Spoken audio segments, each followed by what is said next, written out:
Christine is going to explain movies to Ben, me. I don't know why I just referred to myself in the third person. The year is 2025. Dirty Dancing. No. The year is 2025. Yeah? That's only in 3 years from now. Oh, okay. Thanks to medical technology, we can make organs out of machines.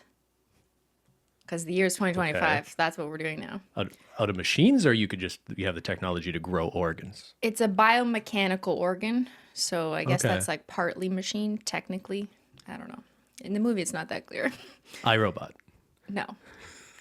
Lots of people are getting these biomechanical organs, probably because this is America, you have to pay for it. Although I'm not really clear if the movie said specifically they were in America, I'm just assuming.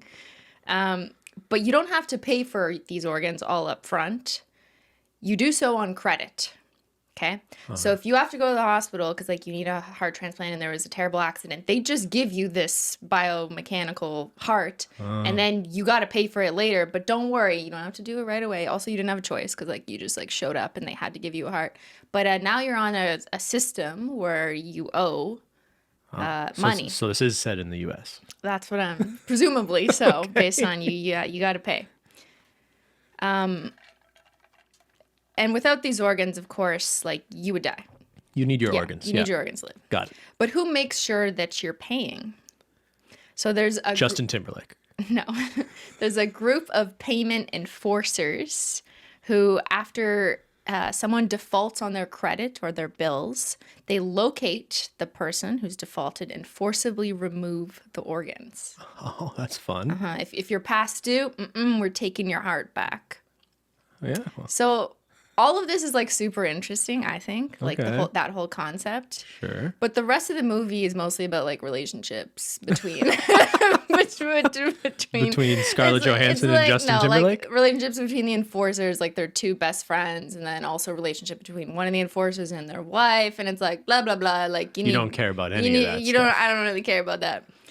In a very predictable twist, one of the enforcers is injured and needs an organ. So All right. one of the people who Spoiler alert. would recover. Whole episode Obviously, is this spoiler entire- alert. Yeah. You forgot to say that. Okay. So one of our enforcers needs a machine heart, and now he's got to make payments. Once he wakes up, he's like, by the way, you got the top of the line new heart. Also, here's your bill. That'll start being enforced by his buddies, the people he works with, at some point in the future. Is there a countdown clock? I mean, I think on the bill it might say how much you owe and when, but that's But that's not probably a hugely detail. important concept to this. There was like a dumb sci-fi movie where like I think someone like the credit you had on your account was like a clock counting down to like your death It's or possible something. that I don't remember that particular detail. I Okay. can't remember. Okay, never mind. Just keep Okay. going. Anyways, the enforcer now being in the position of his previous client, if you want to call them that, he begins to sympathize with people in that position who are forced to pay or, have their organs taken away.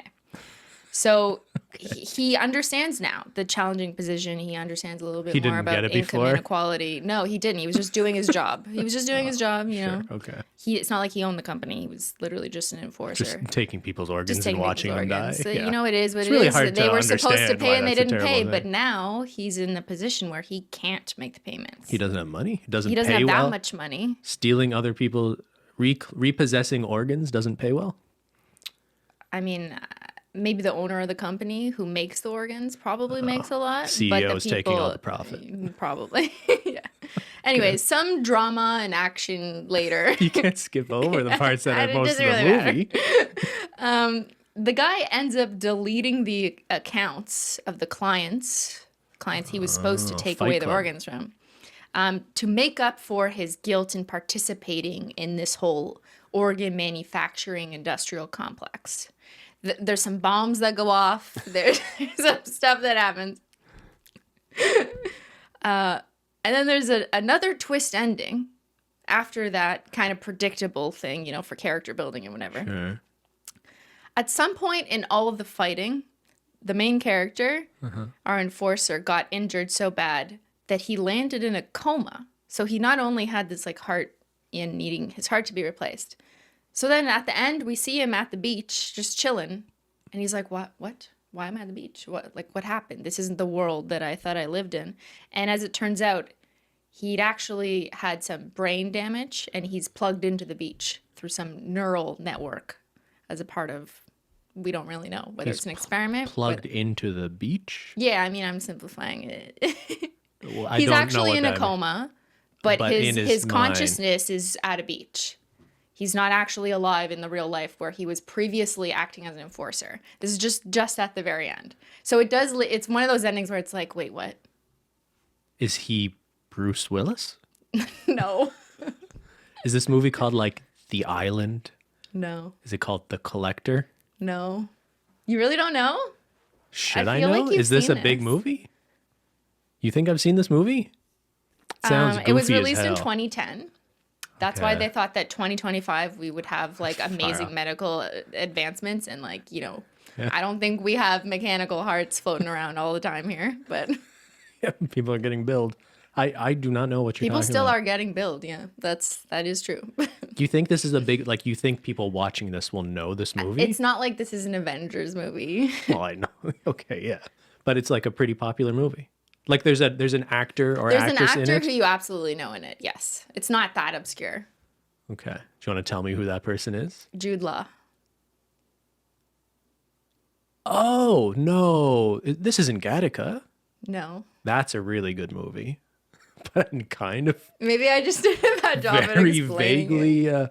Gattaca's the one where. Wait, no. What's Gattaca about? That's because I don't know. people Why don't you tell me? with Explain. like any abnormalities or birth defects, like humans are mostly perfected. A guy wants to go to, That's not this movie. but that okay. Sorry, brief aside. Excellent movie. It is called Gattaca, right? I don't know Jude what Law, you're the guy, talking about. the guy in the wheelchair. Do you know what I'm talking about? No, Okay, so sorry. you can explain it to me next Okay, time. Jude Law's in this movie. Jude Law's in this movie. It came out in 2010. The other cast member is Forrest Whitaker. That was his buddy. It's the two of them that are like all buddy, all good. And then he gets his heart, and his friend may have to repossess his heart. That creates some drama. I don't know this movie. Repo Men.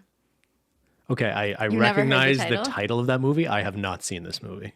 Really? Yeah. I feel like you have. I feel don't like think we this is a talked about it. well-known movie. No, but it's No. so interesting. When would we have talked about this? When we were a like few dating? years ago, I swear, It just thought we randomly talked about came it. up. This movie I've never seen. Maybe I can't remember. Okay, I'm sorry. I didn't know. It was, No, it's okay. It sounds interesting. from my memory, I don't think it was like an amazing movie, Yeah, it didn't sound like it. but I really like I love it when movies try to explore what the future is going to look like. So this was released in 2010, and they were envisioning what the advancements of medical science technology would be in 2025, which was 15 years away. And I always have this fascination with watching current movies that try and predict something so I can see how accurate it will be. And another example of that is when we were in our teens, the newer version of, was it Lost in Space? With like Tim Allen and Sigourney Weaver. Was it that one? I don't know. Okay, what there was a you're even movie saying. set in 2065, and the Lacey Chabert, I think, was the teenager. I think it was Lacey Chabert, and she had like this diary watch, and it's like yeah. an iWatch now. But Apple when this Watch, yeah. an Apple Watch, sorry. But I just remember when this came out, thinking like, is that what it's gonna be like by 2065? Will I have We're my gonna like diary have on my these watch? these sorry, like diaries on our watch where we can phone call and then a hologram's gonna pop out. Yeah. Anyways, I find myself always interested in movies that try to predict the future so you can test, because you can always evaluate them later. Yeah, there's a lot of fun. So this one failed for that. Repo Men failed at predicting the future. I mean, we are 3 years away. We'll see. Yeah, we but, got some time.